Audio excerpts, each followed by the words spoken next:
Buenos días, mis queridos hermanos. Le ruego a nuestro Dios que nos envíe su espíritu, que nos capacite para poder entender su verdad, su realidad, su perspectiva. Perdonad porque no me he dado cuenta que el micrófono estaba caído. Hoy vamos a tratar un tema que en realidad me despertó horror en presentar. Hubo un momento que dije, no, yo me voy a saltar este tema, yo no quiero presentar este tema en realidad. Porque mirándolo dije, yo no entiendo qué es lo que hace Dios aquí. Honestamente digo, no, yo no entiendo qué es lo que hace Dios aquí. Pero, como de costumbre me he tomado unos días y le he rogado al Señor, digo, Señor, ayúdame a entender, no te entiendo. Honestamente, no te entiendo. Y por la gracia divina entendí, al final comprendí. En realidad este tema es un tema bastante duro y bastante lioso con muchos lazos, ¿verdad? Representa precisamente este momento en donde Dios saca del campamento de Israel a su enemigo y pone como guía, ¿verdad? Estos hombres especial preparados por él, a través de los cuales el pueblo es purificado, santificado, ¿verdad?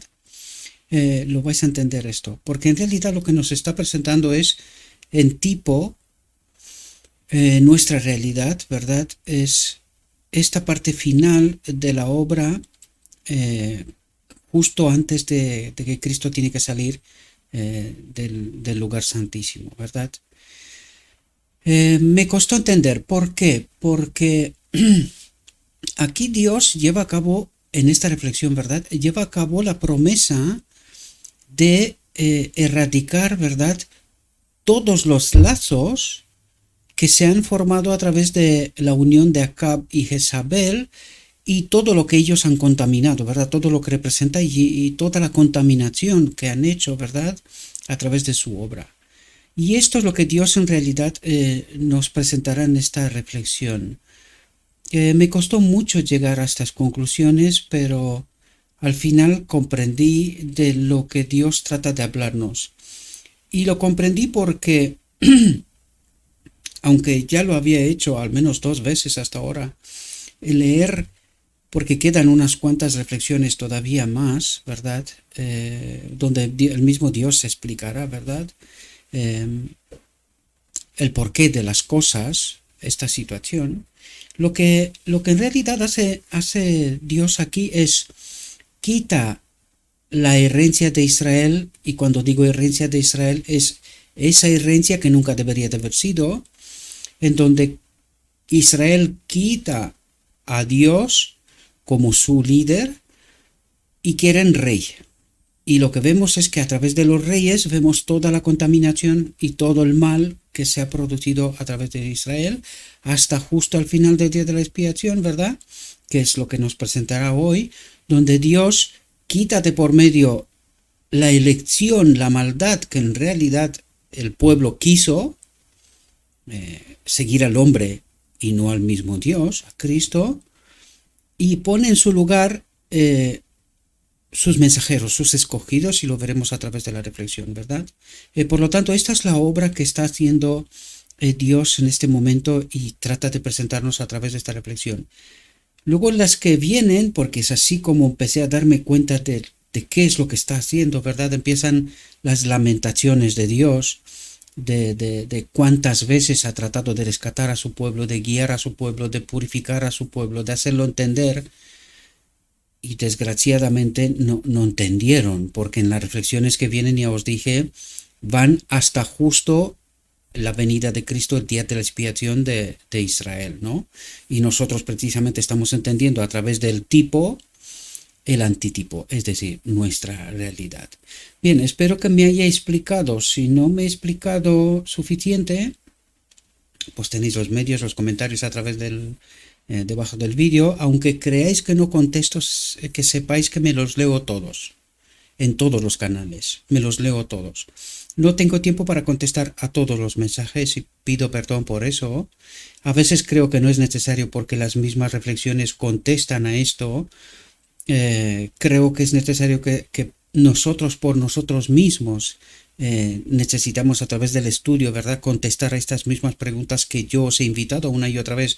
Pongan preguntas, cuantas más mejor, y traten de contestar, pero con escrito está, no con Gabriel, aunque yo gustosamente trataré de ayudar y contestar si veo que es necesario, ¿verdad?, contestar, pues contestaré a los mensajes, aunque sea con un me gusta o poner un corazoncito en YouTube, ¿verdad?, a vuestros comentarios. O si no, tenéis el canal de Telegram que para esto está en realidad, ¿verdad? Estos días he pasado días un poco complicados, he estado bastante alterado porque un amigo personal y de mi familia, de mi familia, ¿verdad?, de la iglesia, un hermano, ha pasado del descanso un hermano muy querido desde viernes y todos esos días he estado bastante alterado. Hoy mismo por la mañana tuvo lugar su entierro, ¿verdad? Y he estado bastante alterado en mi mente, pero al mismo tiempo trataba de comprender esta reflexión, la obra de Dios, ¿verdad? Cómo obra Dios.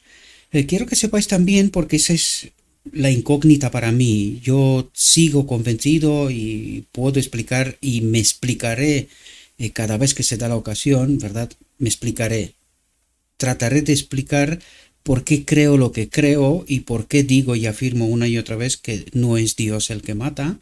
No me voy a olvidar, es el tema, me he dado cuenta que es un tema fundamental porque está tocando de lleno el carácter de Dios. Por lo tanto, no me voy a olvidar, aunque sé que hay mucha gente que no está de acuerdo con esto, comprendo, no trato de convencer a nadie, simplemente trato de explicar y luego cada uno de nosotros tenemos que comprender si esto es así o no es así, ¿verdad? No trato de convencer a nadie. En cambio, sí que es mi deber explicar cuál es mi fe, por qué creo lo que creo y trato de ayudaros a comprender esta realidad a través de lo escrito está. El tema de hoy es muy difícil de comprender, por eso para mí fue un tema, digo, Señor, yo no voy a tratar este tema.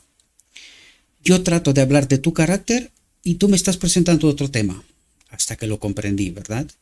En las reflexiones que vienen explicaremos, y cada vez que se da la ocasión explicaremos, hoy no tanto, explicaremos este asunto con mayor profundidad. Es difícil hoy, el tema a través de hoy no nos da muchos argumentos para explicar de por qué creo lo que creo, pero créanme, prometo no olvidarme y presentarlo cada vez que se da la ocasión y cada vez que lo escrito está, nos ayuda a comprender, nos da las llaves. Pero para que tengáis un patrón, Moisés y la vara de Aarón convertida en serpiente, ¿verdad? Allí es el patrón donde nosotros debemos de entender esta obra, una obra difícil de entender. Sin embargo, Dios, justamente desde el principio, desde la salida de Egipto, a través de Moisés, que es el representante de Dios en este caso, ¿verdad?, de Cristo como tipo, nos revela esta realidad. Y estad atentos, oíd a este tema, lo trataremos, prometo, en las reflexiones que vienen trataremos este asunto y en otros temas que vendrán después de terminar esta serie, trataremos este asunto con mayor. Pero entiendan, cuando están las manos de Moisés, la vara es guía para el pueblo y cuando lo echa al suelo se convierte en una serpiente. Allí está la respuesta. Y trataremos, no es hoy el momento, pero prometo tratar y explicarlos y con lo escrito está este asunto, ¿verdad? Porque la vara cuando está en manos de Dios actúa de una determinada manera y cuando la echa al suelo, es decir, está suelta, actúa de otra determinada manera. Pues este es el patrón a través del cual necesitamos entender esta realidad. Bien, sin más dilación, entremos en nuestra reflexión. Por lo tanto, el tema de esta reflexión, la caída de la casa de Acab, la tercera parte y la última, que está englobada en el tema Israel y la Odisea, tipos y sombras. Y dice lo siguiente: Ocosías murió según la palabra del Señor que había dicho Elías. Y es precisamente lo que está haciendo Dios aquí es sacando del campamento de Israel al enemigo, ¿verdad? Esto es lo que hace, es decir, la herencia de los reyes de Israel, elegidos por Israel, ¿verdad? No puestos por Dios. Aunque lo parece, ¿verdad? Dios ayuda siempre, Dios, una vez que el mal está hecho, acompaña en el recorrido, ¿verdad? Pero esta no fue la voluntad de Dios, que Israel tenga reyes, sino que sea Él, ¿verdad? Su guía. Pues en esta reflexión vamos a ver precisamente esta realidad, como Dios quita esa maldad, y ya lo vimos cómo está el enemigo de Dios en medio del campamento de Israel, ¿verdad? Pues a través del liderazgo, pues Dios quita, limpia ese mal del medio de Israel, y vais a ver cómo tanto en el norte y como en el sur pone sus mensajeros, sus escogidos, y que no son de la herencia de los reyes, ¿verdad? No son de la familia de los reyes, ¿verdad? Porque es precisamente eso lo que hace, rompe esa dinastía, por decirlo de alguna manera, ¿vale? Esa herencia. Y dice, Ocosías murió según la palabra del Señor que había dicho Elías.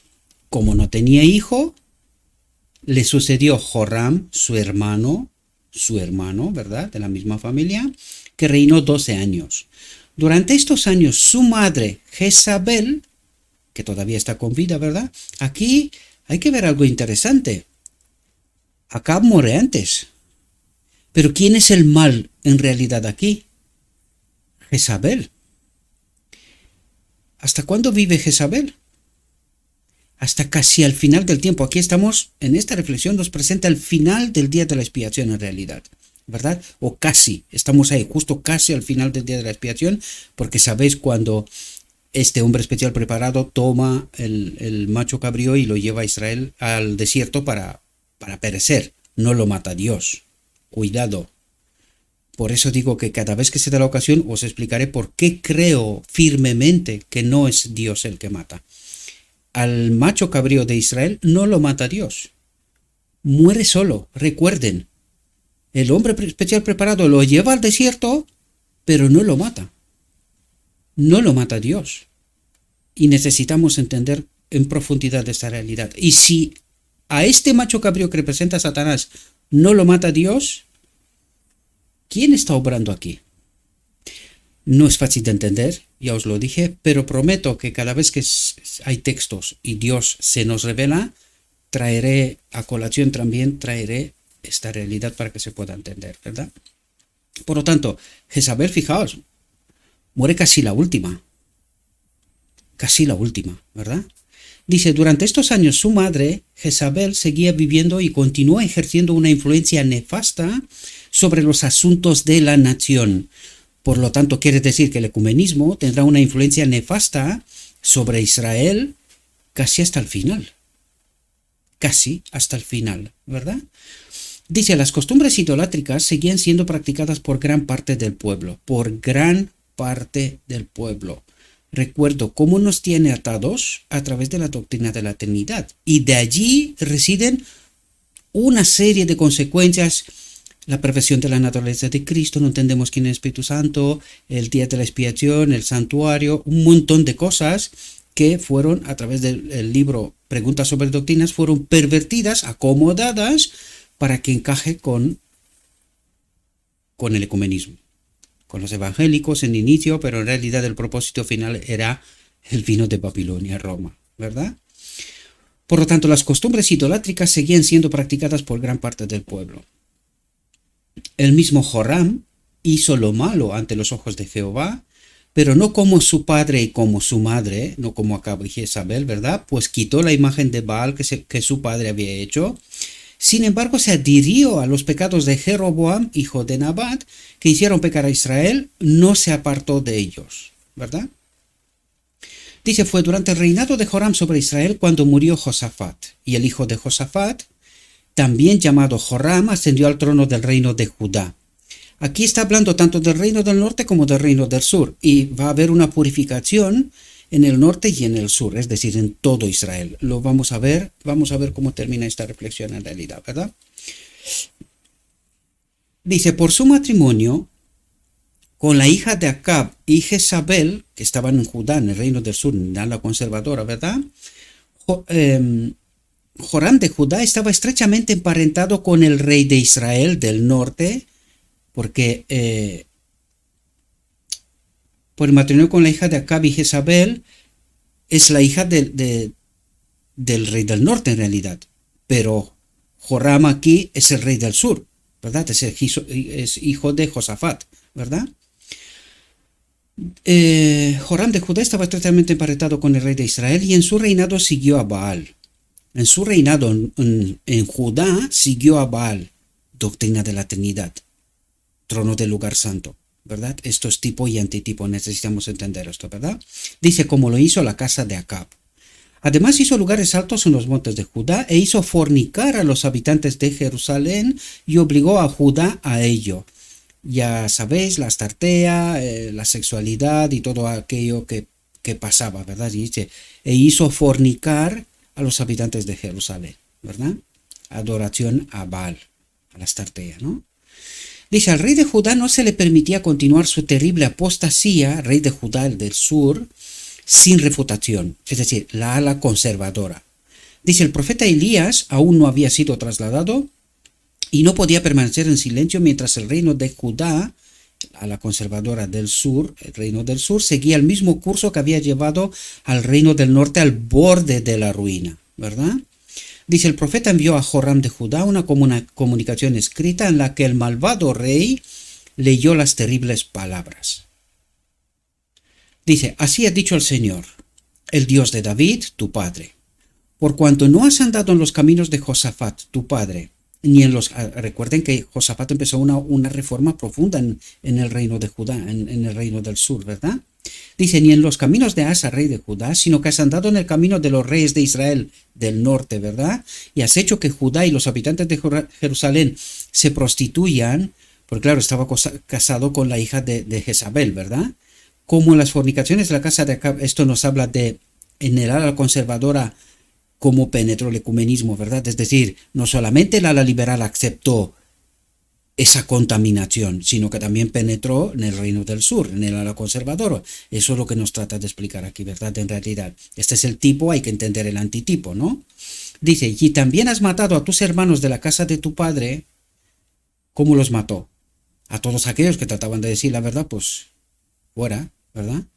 Que eran mejores que tú, dice, he aquí que con gran plaga herirá el Señor a tu pueblo, a tus hijos, a tus mujeres y a todos tus bienes, y tendrás gran enfermedad. Coincide con lo que está pasando hoy, ¿verdad? Dice, en cumplimiento de esta profecía, el Señor despertó contra Joram el espíritu de los filisteos y de los árabes que estaban cerca de los etíopes, y subieron a Judá e irrumpieron en ella y se llevaron toda la hacienda, la economía, ¿verdad?, que se hallaba en la casa del rey, a sus hijos y a sus mujeres, de modo que no le quedó más hijo que Joacás, Ocosias, Azarias, el menor de sus hijos, ¿verdad?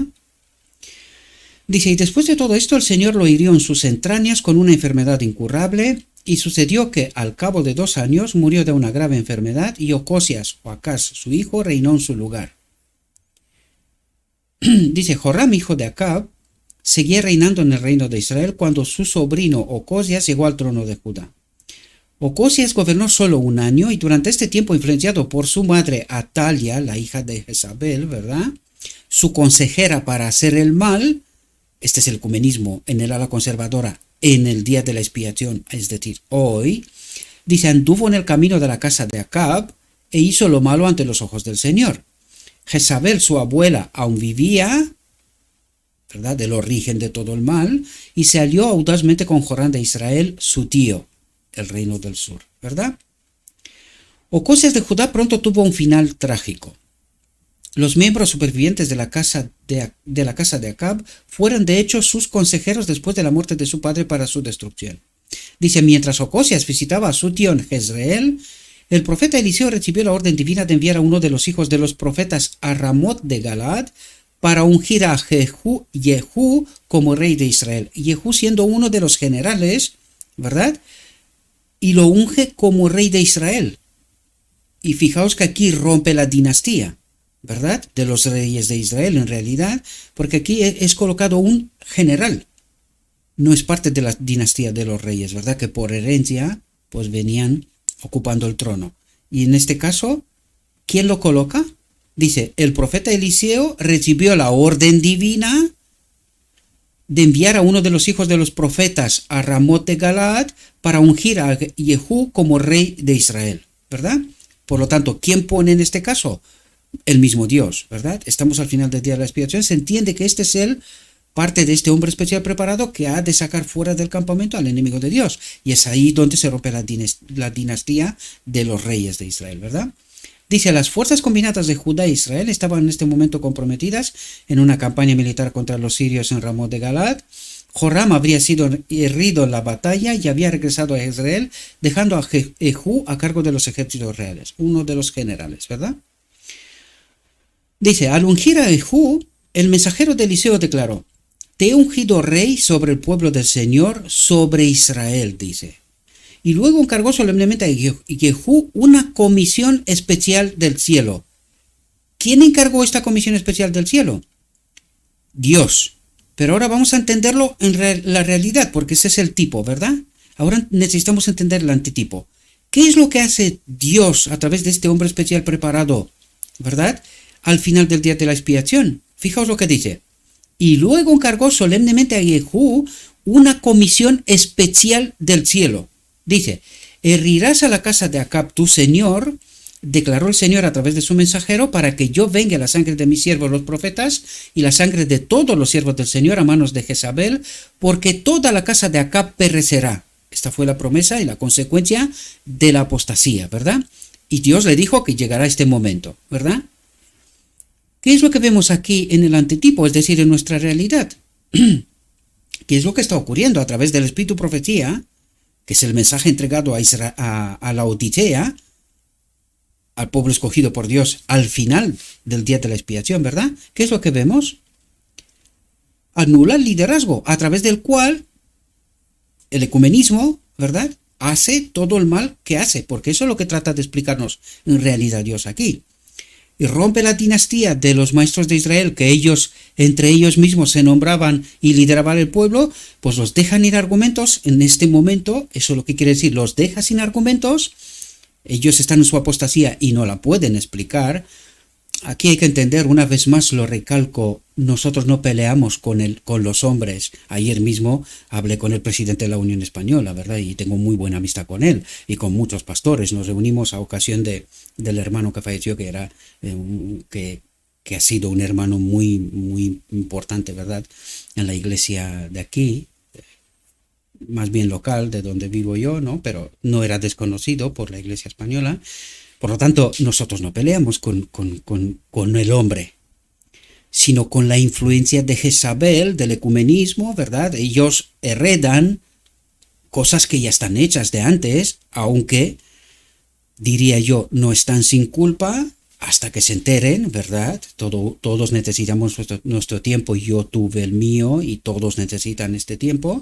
Sin embargo, este mensajero recibe una obra especial tratando de despertar al pueblo de Israel. Y los que despertarán, despertarán, y los que no, no. Pero este no es nuestro trabajo decir quién sí, quién no, quién vale y quién no vale. Esto no es nuestro trabajo.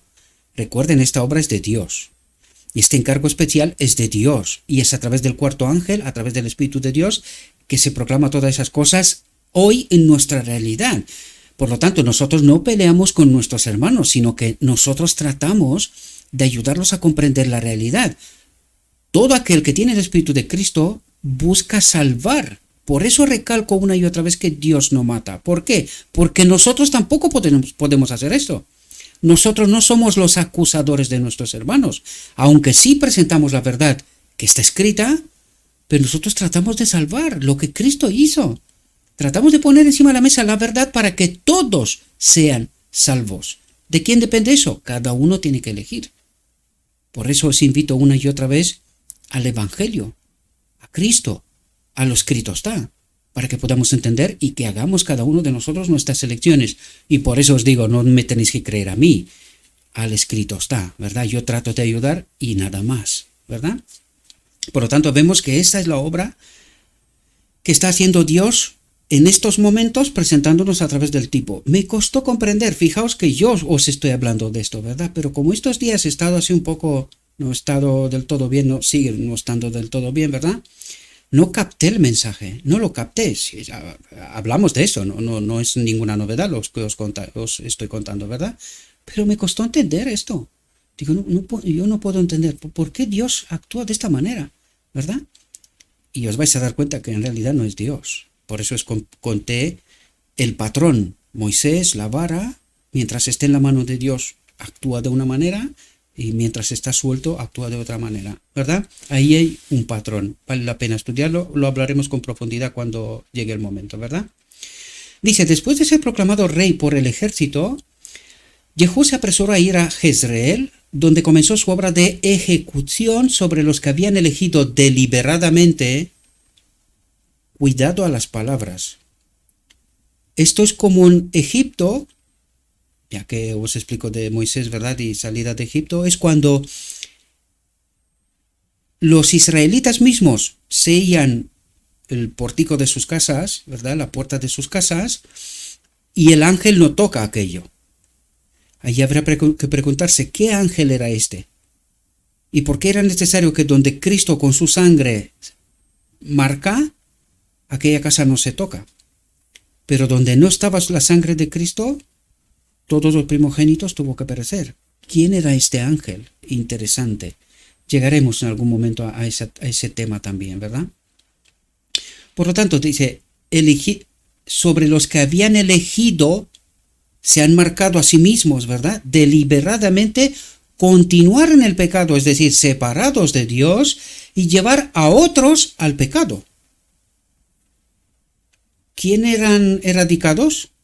Los que han elegido deliberadamente estar separados de Dios, no estar marcados, no estar sellados.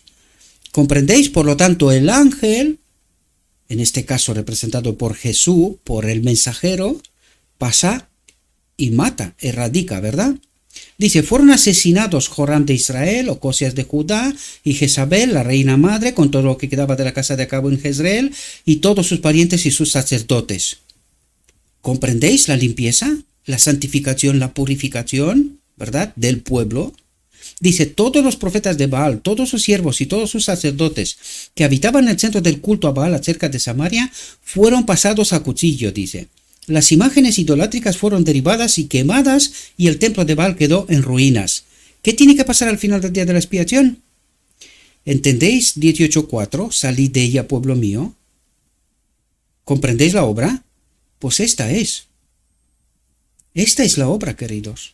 Esta es la obra de los 7000 de Elías, recuerden. Esta es la obra, queridos. Es la misión encomendada por Dios a la última generación. Dice, así destruyó Jehú a Baal de Israel. ¿Qué hizo? Purificó a Israel, sacó al enemigo de Dios del campamento de Israel. ¿Entendéis la obra? ¿Verdad? Dice, las noticias de esta ejecución general llegaron a Atalia. ¿A dónde? En el reino del sur. En la conservadora, ¿verdad? Atalia siendo la hija de Jezabel, ¿verdad? Casada con el rey del sur, de Judá. Las noticias de esta ejecución general llegaron a Atalia, la hija de Jezabel, que todavía ocupaba una posición de mando en el reino de Judá. Dice, cuando vio que su hijo, el rey de Judá, había muerto, se levantó y destruyó toda la descendencia real de la casa de Judá. Destruyó toda la descendencia real de la casa de Judá. Esto es la obra de acoso y derribo hoy de los hijos fieles de Dios. La herencia de la casa de Judá. Estos son los hijos leales a Dios, ¿verdad? Dice, en esta masacre fueron destruidos todos los descendientes de David que podían optar al trono. Excepto uno, dice, un niño llamado Joás, al que la mujer del sumo sacerdote Joiada escondió en el recinto del templo. Por lo tanto, dice, un niño llamado Joás, al que la mujer del sumo sacerdote Joiada escondió en el recinto del templo, y que era de la herencia de David, en el reino del sur, en el ala conservadora, ¿verdad? Dice, durante 6 años el niño permaneció oculto mientras Atalia reinaba sobre la tierra de Judá, ¿verdad? Dice, al final de este tiempo, los levitas y todo Judá, atentos, los levitas y todo Judá se unieron al sumo sacerdote Joiada para coronar y ungir al niño Joás y aclamarlo como su rey, y aplaudieron y dijeron, Dios salve al rey, ¿verdad? Y en realidad esta es la obra de Dios.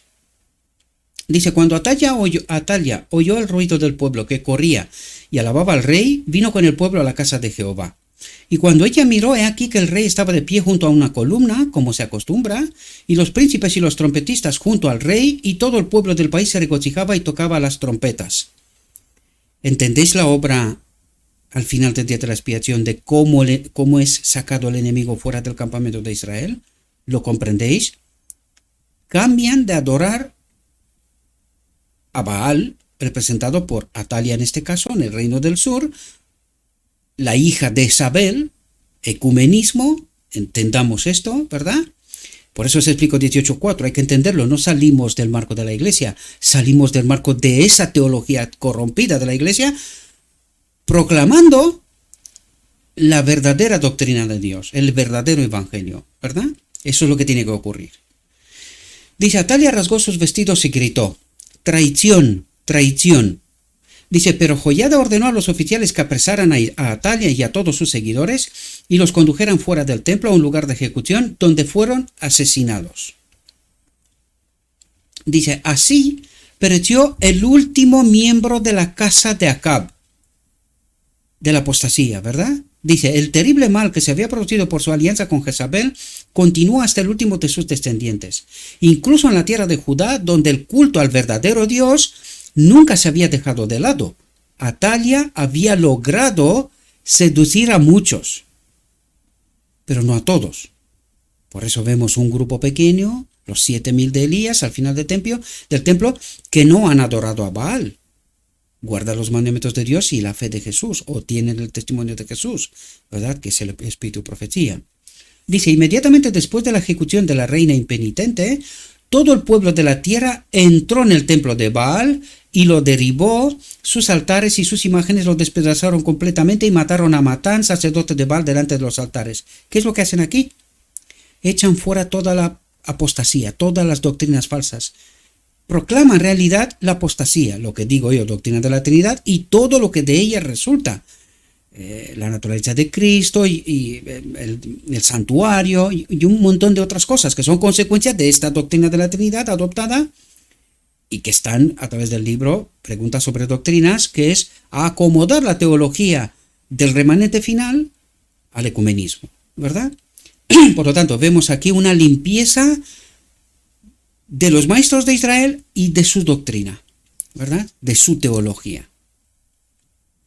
Dice, atentos, dice, siguió una reforma.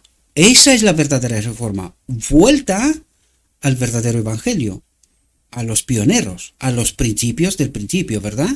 Dice, o de ellos, mejor dicho, porque me estoy repitiendo, ¿no? Pero me perdonáis, pero creo que me entendéis, ¿no? Dice, los que participaron en la aclamación de Joás como rey habían pactado solemnemente que serían el pueblo del Señor, los 7.000 de Elías, ¿verdad? El remanente final, la última generación. Dice, y ahora que la influencia maligna de la hija de Jezabel había sido eliminada del reino de Judá y los sacerdotes de Baal habían sido asesinados y su templo destruido, todo el pueblo de la tierra se alegró y la ciudad estaba en calma, en paz. Cristo reinaba en medio de ellos, ¿verdad? Eso es lo que trata de explicarnos en tipo y antitipo. Aquí se termina la reflexión. Vuelvo a poner el texto, que esto tiene que ser, no olvidarse nunca. Dijo mi guía, todavía hay mucha luz, y ya lo veis que no paramos de descubrir y de entender, ¿verdad? Todavía hay mucha luz que debe brillar de la ley de Dios y del evangelio de la justicia. Este mensaje, entendido en su verdadero carácter y proclamado en el Espíritu de Cristo, el cuarto ángel del Apocalipsis, crecerá hasta alcanzar una importancia tan grande como apenas soñáis y iluminará la tierra con su gloria. Ayer mismo ayer mismo y hoy. Esta misma persona, aprovechando, ¿verdad?, el entierro de nuestro hermano, me estaba contando de que había visitado este verano varias iglesias y me decía, yo no entiendo nada. ¿Cómo es posible que en todas las iglesias tienen todas la misma enfermedad?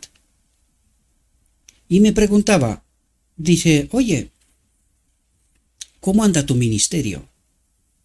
¿Hay mucha gente allí? Y digo, hombre, depende cómo se ve y depende cuál es la expectativa, ¿no? Pero digo, a mí personalmente no me preocupa. Digo, en el canal de Telegram no son tantos, ¿no? De los que ven los materiales, pues, ¿qué diría yo? Quizás de 500 personas para arriba, ¿verdad? Entre todos los canales cada vez que subo un material. Luego ya lo ve más gente, ¿no? Pero me refiero a los de inicio. Esto a mí me está diciendo que son gente que más o menos sigue el ministerio, tratan de entender, ¿verdad? Gente que son de muchas partes, en realidad. Digo, pero a mí no me preocupa realmente quién sigue y quién no sigue. Es la obra de Dios. Por lo tanto, fijaos lo que dice el mensaje, y por eso vengo a explicaros esto, ¿no? Dice, este mensaje, entendido en su verdadero carácter y proclamado en el Espíritu de Cristo, que es lo que tratamos de hacer, ya os dije el día que no soy capaz de entender y que el Espíritu me acompañe, aquel día vendré, os lo digo, hermanos, hasta aquí algo ha pasado y no soy capaz de entender nada más. Por lo tanto, no tengo que aportar nada más, ¿verdad? Pero fijaos lo que nos dice, crecerá hasta alcanzar una importancia tan grande como apenas soñamos. ¿Por qué? Porque Dios quiere que cuantos más sean salvos.